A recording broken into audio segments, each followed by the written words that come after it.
Eh, Memang akhir-akhir ini sebenarnya peran pemuda itu saya lihat memang kurang kita banyak dalam tataran konsep, kemudian tataran implementasinya yang kurang.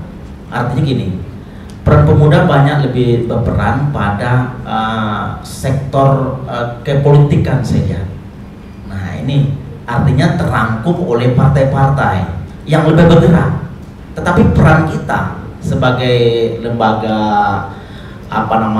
formal belum nampak, artinya baik dari segi kegiatannya, dukungan pendanaan dan lainnya. Nah ini kan perlu peran dari Bapeda ini, karena kata lihat perencanaan kepemudaan ini kan banyak sekali, misalnya tentang partisipasinya, pemberdayaan pemuda, peningkatan potensi kapasitas, kemudian sebagaimana tadi pemuda pelopor dan lainnya.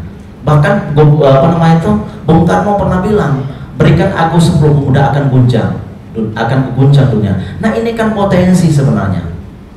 Nah kita belum melihat dalam tataran ini bagaimana dukungan anggaran sehingga ini memang terimplementasi kepada seluruh kabupaten kota. Kita maaf ya, saya lama juga di provinsi, kita sampai saat ini aja belum ada punya sport center atau KONI lain dari provinsi-provinsi lain. Nah ini kan peran kita kepemudaan dan Bapeda hanya sangat strategis untuk mendukung ini.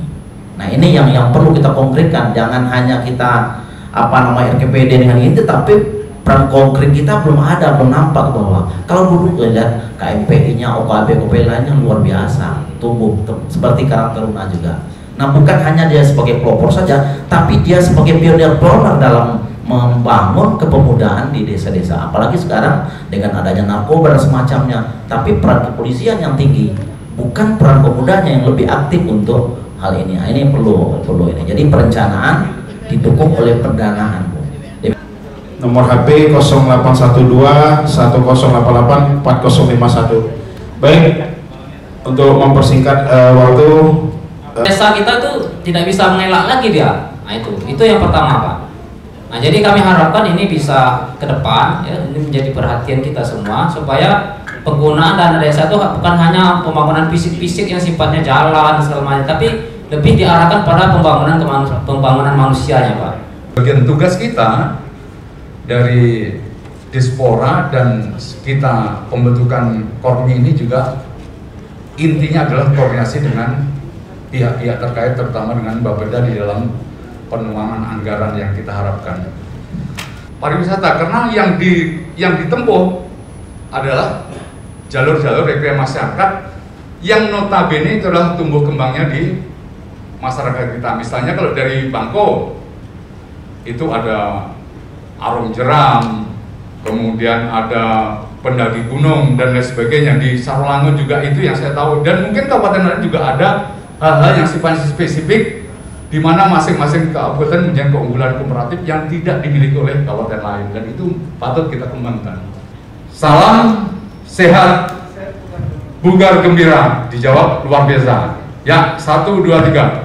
Salam sehat, bugar gembira, luar biasa. Baik, terima kasih. Assalamualaikum warahmatullahi wabarakatuh. Nah, anggaran pusat. Dan satu kali itu pun kan mungkin sekarang kan posisi reko pusing. Nah, saya yakin reko pusing kita sekarang leko pusing ya, bukan reko pusing lagi Pak jadinya kan, leko kita jadinya. Nah, jadi untuk program ini sangat baik sekali, saya sangat support dan saya sangat mendukung. Tinggal mohon dukungan dari Dispora Provinsi untuk cita-cita ke depan, jangan mau lobby Kemenpora. Apakah perhatian pemerintah pusat kepada daerah-daerah yang sebenarnya gitu kan? Untuk peningkatan tenaga SDM Pak, bisa dengan klub-klub ya Pak, kabin olahraga ya, klub-klub ya, induk organisasi ya, untuk peningkatan SDM pelaku olahraga. Kerjasamanya nanti dengan induk organisasinya Pak. Seperti Bapak mau peningkatan SDM apa, pelatih silat, nanti dengan cabur silat buat proposal ke Kemenpora gitu. Yang nampaknya dana seperti itu Pak, kalau dana yang turun yang untuk sekian itu tidak ada nampaknya Pak. Nah, itu dana pelatihan ada. Kami juga Takutnya nanti ada yang teranggarkan, ada yang tidak. Itu yang perlu kami sikapi untuk tahun 2021. Kemudian di tahun 2022 Pak, kita sekarang sedang menyusun rencana 2022 dan kita sekarang sudah masuk sistem aplikasi SIPD Pak, yang sekarang memang akan menyulitkan kita semua.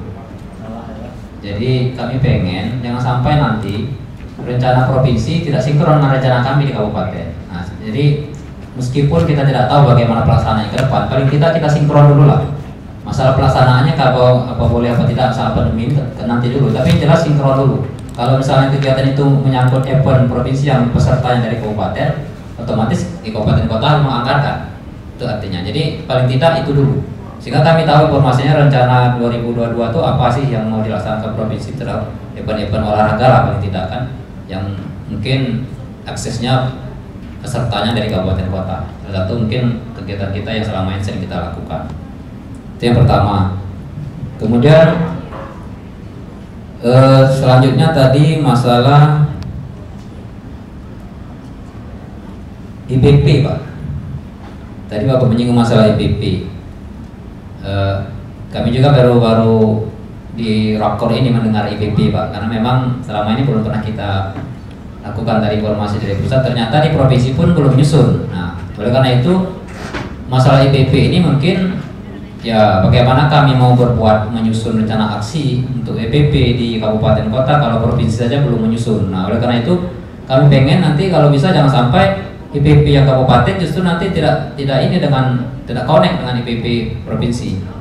Nah, jadi mungkin itu yang perlu kami mohon ini ke depan ya, kalau bisa yang provinsi memang kalau memang mau disegera ya kami juga menunggu. Nanti Ibu Juli program untuk 2022 kita masukkan rencana aksi daerah. Jadi nanti kita undang Rakor kabupaten kota juga. Berarti nanti kesepakatan nih Pak ya. Kita tuangkan dalam kesepakatan karena kita akui Pak, ini ada Perpresnya 2017 kalau tidak salah ya Ibu Devi ya, 2017 Pak. Sampai saat sekarang kita pun belum nyusun Pak. Nah, berarti kan ada terputus kita. Jadi memang kabupaten kota mau nyusun, kita sendiri provinsi belum nyusun terhadap IPP itu sendiri. Di sesi berikutnya itu kalau tidak salah sesi kelima ya, sesi kelima. Yang sesi kelima ini nanti akan membahas tentang program peningkatan dan pembinaan. Sekilas saya sampaikan, mohon izin dan menyampaikan tusi daripada bidang olahraga berdasarkan Pergub 38 2016. Tugas adalah bidang olahraga punya tugas membantu dinas dalam rangka melaksanakan program dalam pikiran di bidang pemberdayaan olahraga, peningkatan prestasi olahraga serta olahraga rekreasi sesuai dengan layanan khusus. Layanan khusus ini bisa double ya, dan seterusnya. Jadi kesana tahun ini berubah lagi, dapat layanan khusus. Jadi orang nanti ada lagi bukan keterbatasan lagi Pak, orang keterbatasan lagi ada lagi nama istilah baru. Jadi kita layanan khusus sesuai dengan strukturnya di Kemenpora. Kemudian Komisi menyusun rencana program dan kegiatan bidang pemberdayaan olahraga, meningkatkan prestasi olahraga serta olahraga nasional dan layanan khusus, koordinasi, sinkronisasi dan sinergitas pelaksanaan kegiatan di bidang pemberdayaan olahraga, peningkatan prestasi olahraga serta olahraga nasional dan layanan khusus. Selanjutnya pemantauan evaluasi dan pelaporan kegiatan di bidang pemberdayaan olahraga, peningkatan prestasi olahraga setiap peserta olahraga. Selanjutnya pemberian bimbingan teknis di bidang pemberdayaan olahraga, peningkatan prestasi olahraga serta olahraga nasional dan layanan khusus.